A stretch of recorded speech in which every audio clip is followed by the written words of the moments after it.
क्या सच में ईश्वर है या नहीं? मित्रों, इसी पे विचार करें।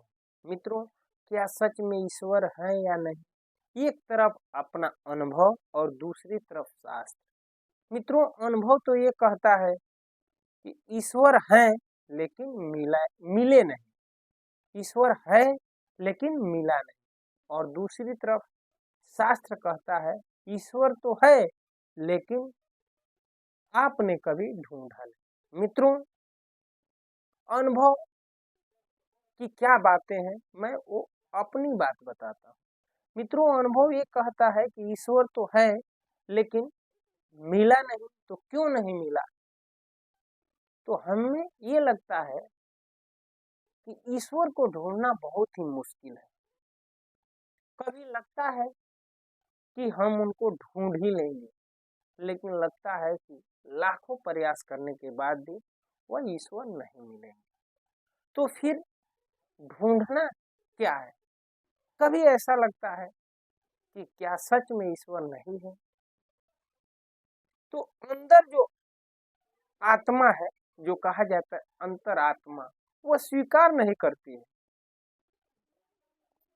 अनुभव ये कहता है, विचार मन में ये आता है कि इतनी सुंदर सृष्टि है, समय पे दिन होना, रात होना, समय से सूर्य का उदय, अस्त, चंद्रमा, उजाला, अंधेरा, घटना बढ़ना, ये कैसे अपने आप हो सकता है? कोई तो है जो इस संसार को चला रहा है।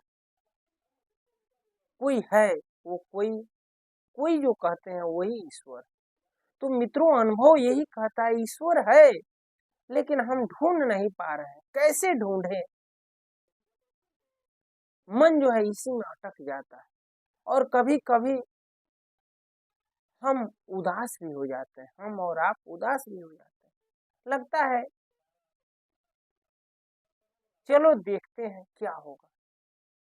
मृत्यु तो आएगी ही, मृत्यु के बाद देखा जाएगा।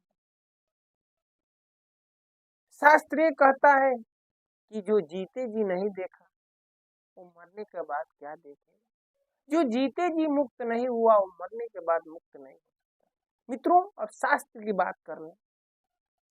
शास्त्र कहता है ईश्वर है, कोई भी देख सकता है, लेकिन जो प्रयास करे।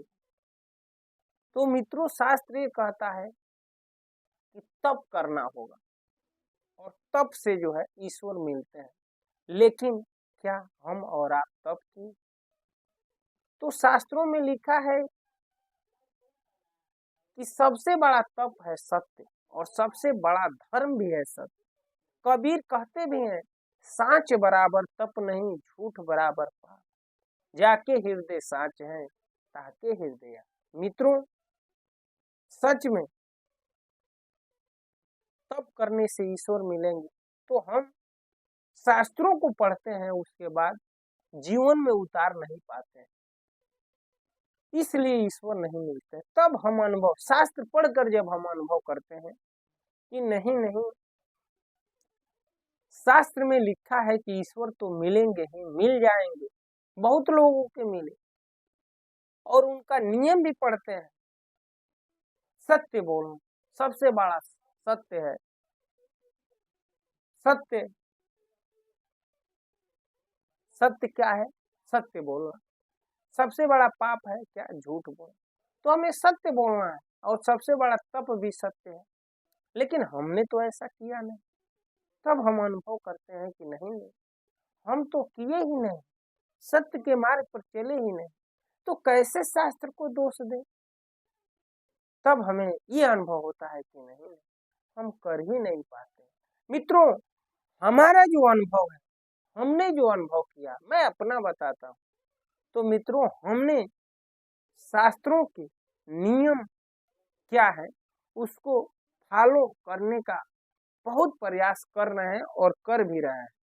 लेकिन ईश्वर न मिलने का कारण यही रहा, हमने जो अनुभव किया कि हमने शास्त्रों का जो रूल है उसका हमने 100% फॉलो नहीं किया। शास्त्र ये कहता है कि आप सूली पे भी चढ़ जाए ना, लेकिन झूठ नहीं बोलना। लेकिन हम जो है झूठ बोल देते हैं स्वार्थ बस, तब करते ही नहीं। हमें ये लगता है कि आज फलाना दिन है तो हम व्रत रखें, पानी छोड़ दें, खाना छोड़ दें, ये तप है नहीं। ये भी है, 100% गलत नहीं कहा जा सकता, लेकिन जो ईश्वर को मिला दे वो तप सबसे बड़ा वो है सत्य का। सच्चाई से बड़ा कोई तप नहीं। कुछ भी हो जाए, आप व्रत लीजिए कि मैं आज व्रत लेता हूं कि कुछ भी हो जाए मैं झूठ नहीं। एक दिन 2 दिन करते करते आप तब व्रत ले लीजिए कि मैं अखंड कभी झूठ नहीं बोलूंगा। अगर ऐसा करें और करने के बाद ईश्वर नहीं मिलते हैं, परमात्मा नहीं मिलते हैं, तब हम ये कह सकते हैं कि केवल लिखी हुई बातें। तब हम अपना अनुभव बता सकते हैं कि नहीं नहीं, हमने तो सत्य के मार्ग पर चला, कठिन तपस्या किया, घोर तप किया, उसके बाद भी ईश्वर नहीं मिलते हैं। तब हम कह सकते हैं नहीं नहीं ईश्वर नहीं। लेकिन हमने तो कभी तप किया नहीं, हमने तो कभी धर्म पे चला नहीं, हमने शास्त्रों की बात मानी नहीं, तो कैसे कह सकते हैं।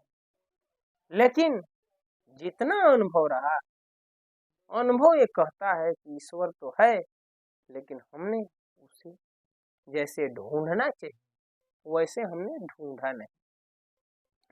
तमाम किस्से हम सुनाते हैं, तमाम उदाहरण संत महात्मा देते हैं, हम और आप सुन लेते हैं, लेकिन उस पे चलते नहीं। हम रामचरितमानस की खूब चौपाइयां पढ़ते हैं और खूब तेज तेज कहते हैं, लेकिन हम करते नहीं।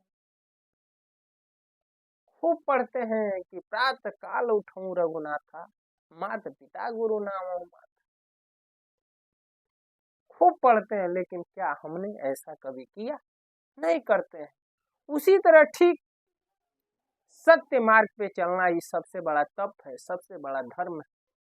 खूब सुनते हैं और खूब सुनाते हैं, लेकिन खुद नहीं चलते हैं। ईर्ष्या द्वेष भरा हुआ है, बदले की भावना, मान बढ़ाई, मैं बड़ा हूं, मैं बहुत बड़ा ज्ञानी, मैं बहुत बलवान, तुम भूल गए हो मुझे सारी किस्से याद है, यानी अहम का भाव। और इससे ईश्वर नहीं मिलते, ये शास्त्र कहते हैं। और जब हम उस नियम पे नहीं चलते, उस रूल को फॉलो नहीं करते और नहीं करेंगे, तो कैसे कह सकते हैं कि ईश्वर नहीं या है। अगर